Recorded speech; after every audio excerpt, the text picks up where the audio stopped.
దయచేసి ఇది నా విన్నపము. రైట్ రైట్ మాట్లాడదాం. నమస్తే శ్రీరామ్ గారు. నమస్తే అండి. శ్రీరామ్ గారు, అసలు విశాఖలో భూ ఆక్రమణలకు మొట్టమొదట పాల్పడింది ఎవరు? అంటే మనం ఈ పార్టీ ఆ పార్టీ అని కాదు, అసలు ఎక్కడ మొదలైంది ఈ భూ కబ్జాల విషయంలో?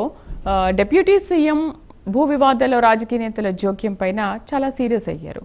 అది ఏ రాజకీయ నాయకులైనా కానీ, ఈ పార్టీ ఆ పార్టీ అని కాదు. అసలు రాజకీయ నాయకుల జోక్యం ఎందుకు? ప్రజల చేత ఓటు వేయించుకుని ఓటని ఆయుధంతో వాళ్ళు గెలిచి ఈరోజు వాళ్ళు పదవిలో ఉన్నారు అంటే ప్రజలే కదా కారణం. మరి అలాంటి ప్రజల విషయంలో ఇలాంటి నేరాలకు పాల్పడడం ఏంటి?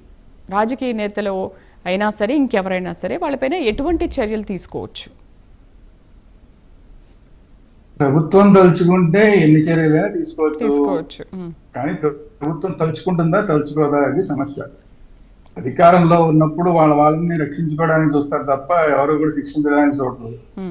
అది ఇప్పుడు తర్వాత ఏమో వేరే గవర్నమెంట్లు మారిన తర్వాత కాంప్రమైజ్ అయిపోతున్నారు. అందులో ఇంతకు ముందు వేరే పార్టీలో ఉన్న వాళ్ళందరూ వచ్చి ఇప్పుడు అధికార పార్టీలో జాయిన్ అయిపోతున్నారు. ఈ విషయాలన్నీ కూడా ప్రైమ్ 9 మన వాసు వైజాగ్ నుంచి 4 నెలల క్రితమే రిపోర్ట్ చేశారు. కానీ అప్పటికన్నా జాగ్రత్త పడి ఉండవలసింది గవర్నమెంట్, మరి జాగ్రత్త పడలేదు. ఇప్పుడు చివరికి ఉప ముఖ్యమంత్రి గారు ముఖ్యమంత్రి గారి సమక్షంలోనే మీరు ఒక వార్నింగ్ ఇవ్వండి, మీరు ఒక వార్నింగ్ ఇస్తే గాను వీటి మీద ఒక చర్యలు అనేవి తీసుకోవడానికి కష్టం అవుతుందని చెప్పి ముఖ్యమంత్రి గారి దగ్గరికి తీసుకొస్తే ఆయన ఇప్పుడు ఉప ముఖ్యమంత్రి గారు చెప్పారు కదా, మరి వీటి మీద చర్యలు తీసుకోండి, చాలా సీరియస్ గా చర్యలు తీసుకోండి అని చెప్పేశారు. అంటే ముఖ్యమంత్రి గారి ఇప్పటిదాకా మరి దాని మీద ఇన్ఫర్మేషన్ ఇది ఉప ముఖ్యమంత్రి గారు చెప్పేదాకా అర్థం కాదు. అంటే అది కూడా ఒక రకంగా ఫెయిల్యూరే. ఇప్పుడు ముఖ్యమంత్రి గారి దగ్గర తెల్లారు లేస్తే మొత్తం ఇంటెలిజెన్స్ రిపోర్ట్లు అన్ని వస్తూ ఉంటాయి. అందులో నేను ఇందాక చెప్పినట్టు ప్రైమ్ 9 4 నెలల క్రితమే దాని మీద రిపోర్ట్ ఇచ్చింది. గతంలోనూ జరిగినాయి, ఇప్పుడు జరిగినాయి అని చెప్పి ఇప్పుడు మన సోదరిను తర్వాత మిత్రులు కూడా క్లియర్ గా చెప్పారు. కాకపోతే ఏంటంటే వాళ్ళ హయాంలో ఏం జరిగినాయో కాకుండా పక్క వాళ్ళ హయాంలో ఏం జరిగినాయో చెప్పారు. అవన్నీ కూడా కరెక్ట్. వైసీపీ హయాంలో గతంలో జరిగిన మాట వాస్తవమే. అనేక మంది నాయకుల మీద ఆరోపణలు వచ్చిన మాట వాస్తవమే. విశాఖపట్నం ఎంపీ ఇంట్లో పెద్దగా రచ్చ జరిగింది, మనందరికీ తెలుసు. అవన్నీ ఎందుకు? రియల్ ఎస్టేట్ గొడవలే అవన్నీ. ఇంట్లో కిడ్నాపుల దాకా వెళ్ళింది, వైజాగ్ ఎంపీ ఇంట్లోనే కిడ్నాపుల దాకా వెళ్ళింది. అవన్నీ ఏంటి? అవన్నీ రియల్ ఎస్టేట్ గొడవలు, ఇవే ఇలాంటి గొడవలే. ఆ తర్వాత ధర్మాన ప్రసాదరావు గారి మీద అయితే అసలు పెద్ద చాటబార్తాలే రాశారు ఆ రోజు పేపర్లు. అది మిత్రులు అన్నట్టు వాటి మీద వాటి చర్యలు తీసుకోవడంలో ఎవరు చర్యలు తీసుకుంటారు, ఎవరు చర్యలు తీసుకోలేకపోతున్నారు, అది సమస్య. అలా వీళ్ళు వాళ్ళని కాదు, గతంలో అసలు వైజాగ్ లో ఎప్పుడో చూడని వాళ్ళు ఎక్కడెక్కడి నుంచో కడప జిల్లా నుంచి ఇంకెక్కడెక్కడి నుంచో రకరకాలుగా వచ్చేసిన వాళ్ళంతా కూడా ఇక్కడ ఆఫీసులు తీశారు, వైజాగ్ లో ఆఫీసులు తీశారు. వాళ్ళంతా కూడా రియల్ ఎస్టేట్ పేరుకి రియల్ ఎస్టేట్ చేసేదంతా ఏంటో అందరికి తెలుసు కదా. ఫస్ట్ వెళ్ళంగానే మనం ఏమన్నా పరిచయం అవగానే ఎక్కడన్నా. అయితే శ్రీరామ్ గారు భూ కబ్జాలకు అసలు విశాఖని ఎందుకు కేంద్రంగా మారింది అనాలి? ఎందుకు మారిందంటే ఇప్పుడు విశాఖపట్నం ఈయన మన జగన్మోహన్ రెడ్డి గారు రాగానే ఏమని చెప్పారు, 3 రాజధానులు చేస్తా ఉన్నారు, 3 రాజధానుల్లో మెయిన్ కీలకం వైజాగ్ అని చెప్పారు, వైజాగ్ నేను అభివృద్ధి చేస్తానని చెప్పారు. చెప్పంగానే అసలు ఆటోమేటిక్ గా ఇంకా దాన్ని అక్కడ ధరలు పెరిగిపోయినాయి. విజయసాయి రెడ్డి గారు వచ్చారు, ఇప్పుడు చర్యలు తీసుకోలేదని మన వైసీపీ మిత్రులు చెప్తారు. కానీ ఇదే విజయసాయి రెడ్డి గారి కూతురు ఏకంగా బీచ్ నే ఆక్యుపై చేసింది.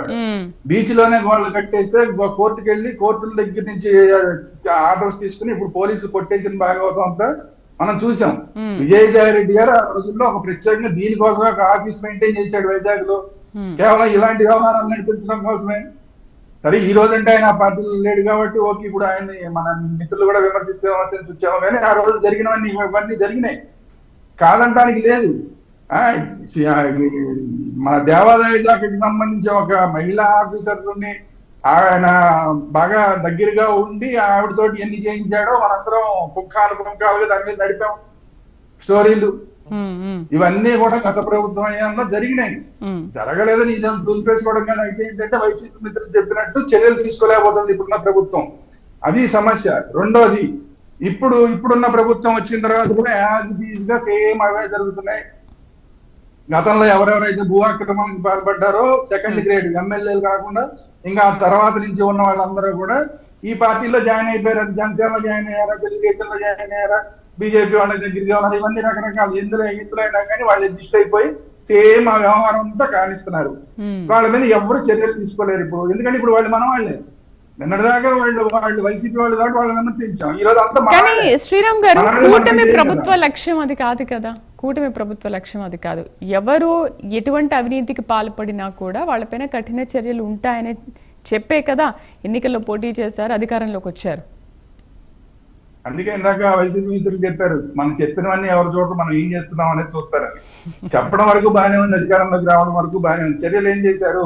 18 నెలలు అయిన తర్వాత ఉప ముఖ్యమంత్రి గారు వచ్చి ఆయన కంప్లైంట్ చేసేదాకా, అది కూడా ముఖ్యమంత్రి గారు ఎదుర్కొంటే అందరూ కలెక్టర్లు పోలీస్ ఆఫీసర్లు ఉన్న దగ్గర ఇదే కరెక్ట్ టైం అని చెప్పి ఆయన కంప్లైంట్ చేసేదాకా మరి ఎందుకని చర్యలు తీసుకోలేదు?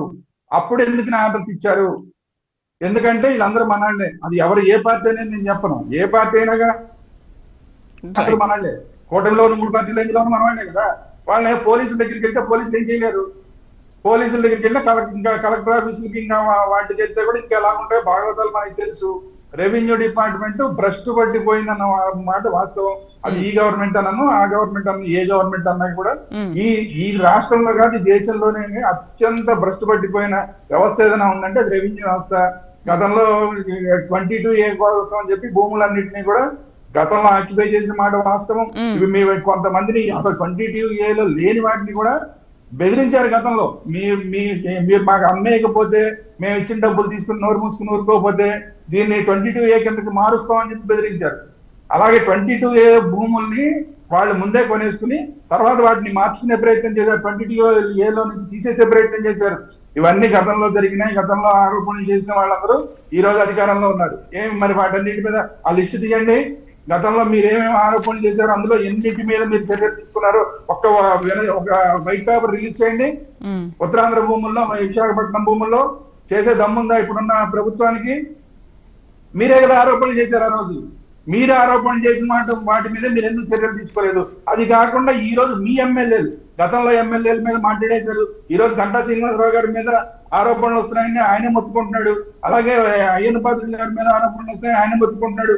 ఇవన్నీ వాస్తవాలు ఏంటి కాదన్నీ కాదు, మొత్తం ఓవరాల్ గా విశాఖపట్నంలో ఇప్పుడు భోగాపురం వచ్చిన తర్వాత అటు విజయనగరం దగ్గర నుంచి మొదలు పెట్టి విశాఖపట్నం దాకా టోటల్ గా భూములన్నీ కోట్లలోకి వెళ్ళిపోయినాయి.